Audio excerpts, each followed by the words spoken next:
So ngayon meron tayong hawak ng munting papel, result ng ating pagsusulit. So hindi tayo masyadong natuwa, alhamdulillah pa rin, ha?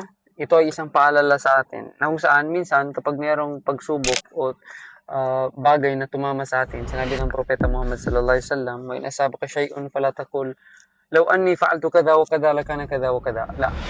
Hindi natin pwedeng sabihin na kung ginawa ko lang sana ito, kung ganyan lang sana ang ginawa ko, baka nakuha ko o baka na perfect ko o baka ito ang nangyari. La. Bagkus ang dapat sabihin ng isang mananampalataya, qaddarallahu wa ma syaa fa'al. Ang dapat niyang sabihin ay ito ay tinadhana ng Allah, kagustuhan ng Allah. Kung ano ang kanyang naisin, ito ay mangyayari. Bakit? Dahil tayo ay hindi natin alam ano ang mas nakakabuti sa atin. For example, itong resulta ng test paper, kung na-perfect natin to, baka isipin natin, magaling na ako, hindi ko na kailangan i-review.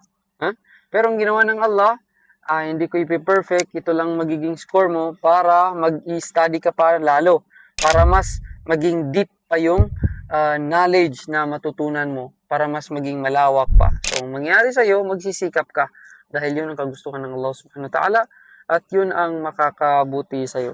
Wallahu ta'ala alam.